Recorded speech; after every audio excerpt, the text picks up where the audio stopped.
If you're earning £42,000 a year, the standard advice says you need £1,050,000 in your pension pot before you can even think about stopping work. That number comes straight from the 4% rule, and on paper it looks tidy. In practice, it's the reason so many people in their late 50s feel like retirement is still miles away. There's a piece missing from that calculation, though. Once you add the state pension into the mix, the real number you need falls to around £736,000. That's not a small adjustment. That's over £300,000 of pension pot sitting there as pressure you never needed to carry. I've watched this happen to people who are nowhere near broke. Someone with £300,000 or £400,000 saved looks at the 4% rule, does the maths, and sees £12,000 or £16,000 a year coming out the other end. It doesn't sound like enough to live on, so they assume they're trapped. They go back to work on Monday feeling like a failure, when really they were looking at half the picture. The missing half is the income the government already promises you, plus a lever attached to it that most people never touch. Get both of those right, and the gap between where you are and where you need to be closes faster than you'd think. I want to show you the 5 assets that took a colleague of mine on a £42,000 salary from feeling trapped to making work optional. The first one is something you probably already own. You're just undervaluing it by roughly half. If you're between 55 and 65 and tired of being told you need 7 figures just to stop working, stick around. Arthur's UK Retirement Guide is built around the UK-specific maths that actually gets you there, not the generic version. The state pension is now £12,547 a year in the 2026 to 2027 tax year. For a couple, that's £25,094 between you, which covers close to 60% of a £42,000 salary before you've touched a single pound of your own savings. Most people treat that as a bonus, a nice extra sitting on top of whatever they built themselves. That's backwards.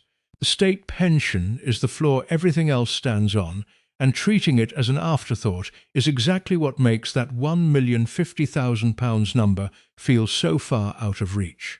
That £12,547 figure isn't fixed forever, though. There's a lever built into the system that most people never pull, and pulling it changes the whole equation you just heard. Your personal allowance, the amount you can earn before income tax kicks in, sits at £12,570. The full state pension is now just £23 below that line. Every pound you draw from a SIPP or a savings pot above that line gets taxed. The state pension itself doesn't.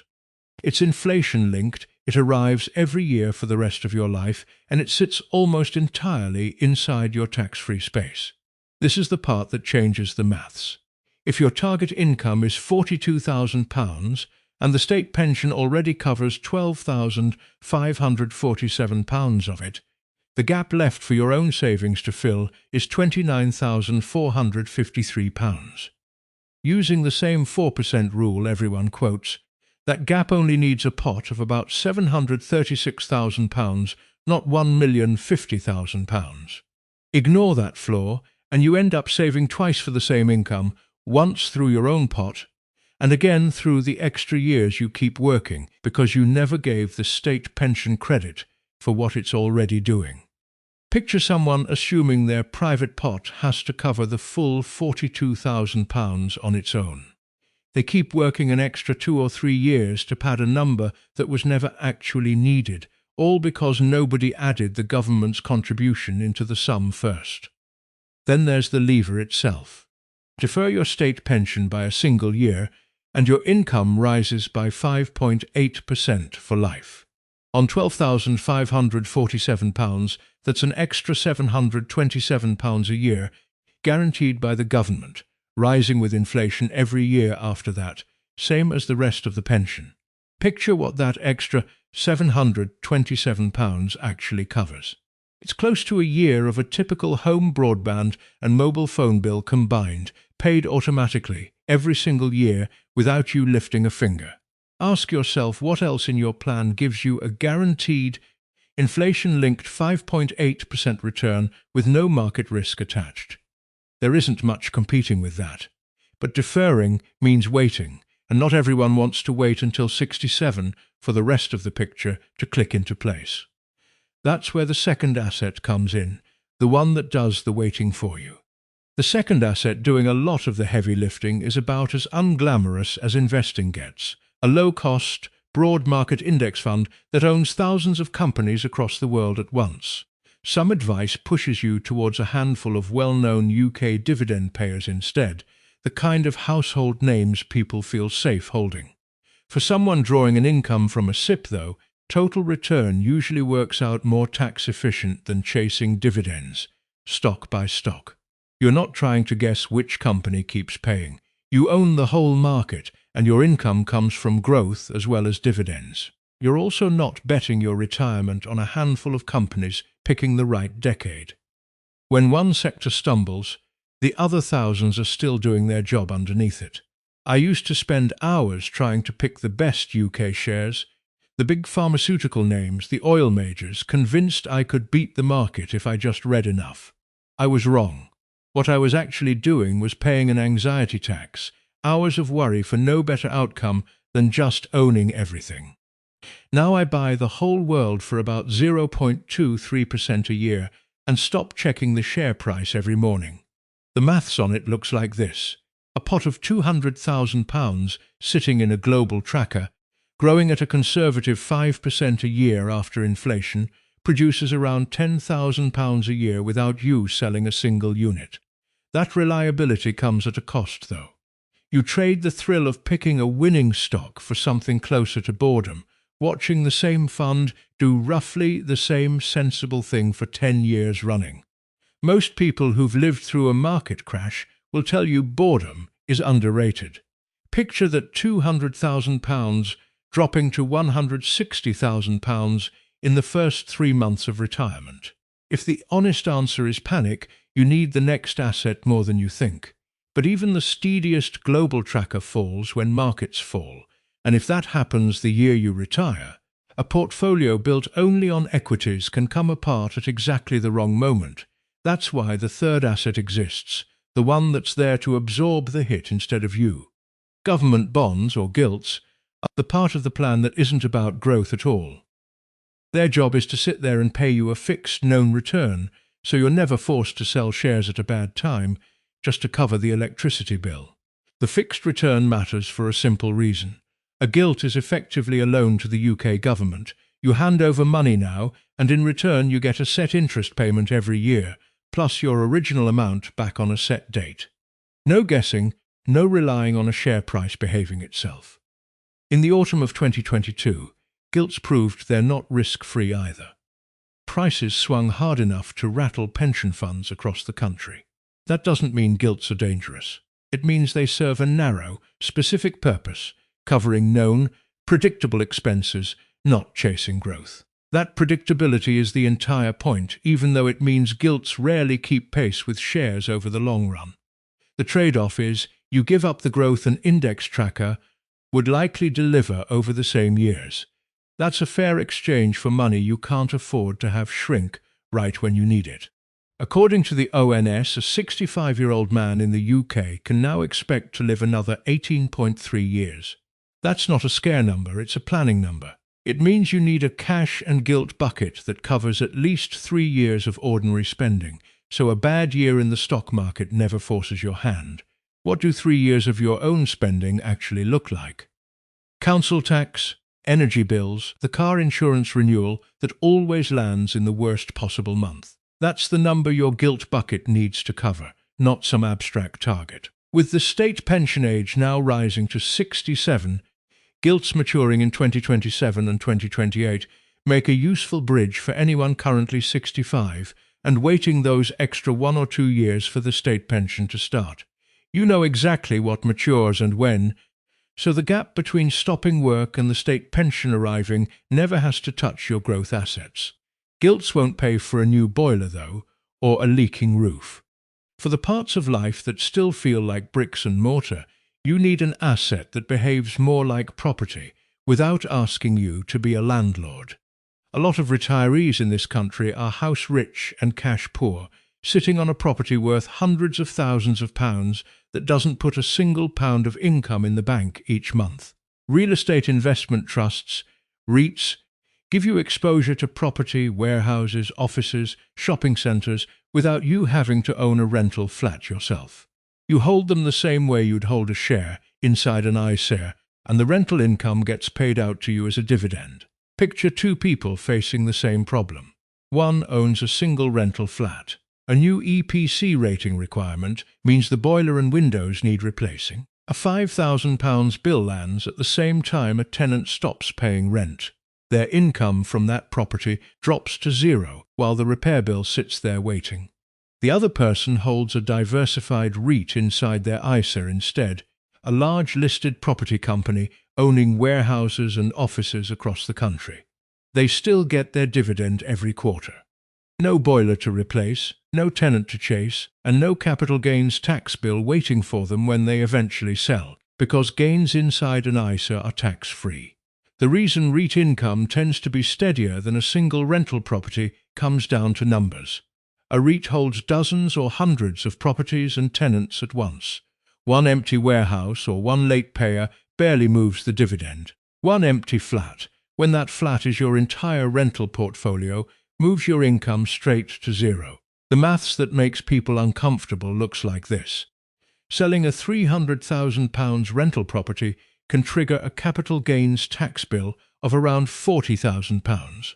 Leave that same £40,000 in a REIT instead, and it could generate around £2,000 a year in dividends, year after year, without you fixing a single leak.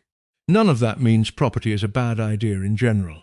It means one property, on its own, carries a concentration risk most people would never accept inside a pension pot. Spread that same exposure across a REIT holding hundreds of buildings, and a boiler breaking somewhere in the country barely registers on your statement. I've seen people hang on to a rental property for years out of loyalty to the idea of being a landlord, long after the numbers stopped making sense. It's not stupidity, it's attachment. And it's completely understandable when a property has been part of the family for decades. But attachment doesn't pay for a new boiler. Ask yourself honestly what the control of owning a physical rental property is actually worth to you. If it's costing you £2,000 a year in income you're not getting anywhere else. There's one more asset left, and it's the one where the government hands you free money just for holding it. The last asset is the one where the return is guaranteed before you've invested a single pound anywhere. If you're still working and your employer offers to match your pension contributions, that match is an instant 100% return, something you won't find anywhere else on this list. Then there's tax relief on top. Contribute £80 of your own money as a basic rate taxpayer, and it becomes £100 inside your pension automatically. If you're a higher rate taxpayer, earning over £50,270, that same £100 in your pension only costs you £60 once you've claimed the extra relief back.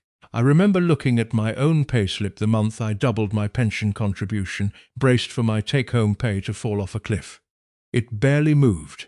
I checked the numbers twice, certain I'd made an error. That's salary sacrifice doing its job quietly in the background, and most people never notice it's even happening. Employers aren't doing this out of generosity.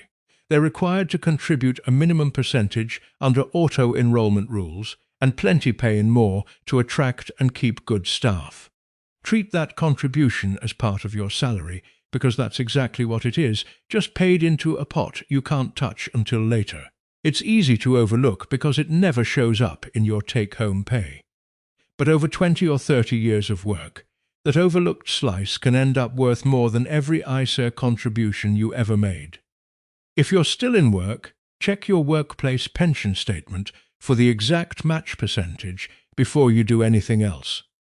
Most people have no idea what percentage they're leaving on the table, and it's the easiest 100% return you'll ever get without taking on a single pound of risk. So by now you've got the floor, the growth engine, the seatbelt, the property income, and the multiplier. 5 assets working together instead of one enormous number sitting in a single pot. On paper, the maths works. The gap between £1,050,000 and reality has closed considerably. So why do so many people with all 5 of these in place still feel like they can't actually hand in their notice? Here's what's actually going on underneath the maths. Psychologists call it loss aversion. Losing something you already have feels far worse than gaining something new feels good, even when the numbers say you'd come out ahead. That £42,000 salary feels safer to hold on to than a pension income that, on paper, replaces it. It's completely normal to feel terrified at the idea of stopping. You've traded 40 years of time for a paycheck. Walking away from that isn't just a financial decision, it's closer to jumping out of a plane after 4 decades of never once letting go of the doorframe. Part of what makes this hard has nothing to do with money at all. A job carries an identity, a reason to get up, a place to be on a Tuesday morning. Losing that alongside the salary is why it feels heavier than a spreadsheet would suggest. You don't have to jump all at once. Try what I'd call the phased flip. Instead of quitting on a Monday, drop to 3 days a week first. Use your ISA to fill the gap between your reduced salary and your old £42,000 income for 6 months or a year. Let your own numbers prove the plan works before you cut the cord completely. This isn't about being reckless with money you've spent decades building. It's about testing the plan on a small scale first, the same way you'd test anything else that matters, before betting the whole outcome on a guess. What would actually change if you tested this for 3 months instead of deciding forever today? If this breakdown made retirement feel 5 years closer than it did 10 minutes ago, that's worth sticking around for. We're building this channel around the UK maths that actually gets people home, not the version built for a different country's tax system. Let's bring the 5 pieces back together. The state pension is your floor, inflation-linked and largely tax-free. A global tracker is your growth engine, quietly doing the heavy lifting for a fraction of a % in fees. Gilts are your seatbelt, covering 3 years of ordinary spending so a bad market year never forces your hand. REITs replace the property income without the boiler and the tenant. And your SIPP, with an employer match and tax relief attached, multiplies every pound you put in before it's even invested. You don't need to be a millionaire to make work optional on a £42,000 salary. You need a plan that respects the tax boundaries this country actually has, and uses the tools already sitting inside the system, most of which you're probably underusing right now. Retirement was never really about hitting an age. It's about hitting a number, and once you count the state pension properly, defer it where it makes sense, and let these 5 assets do their jobs, that number is very likely lower than the one that's been keeping you up at night. None of this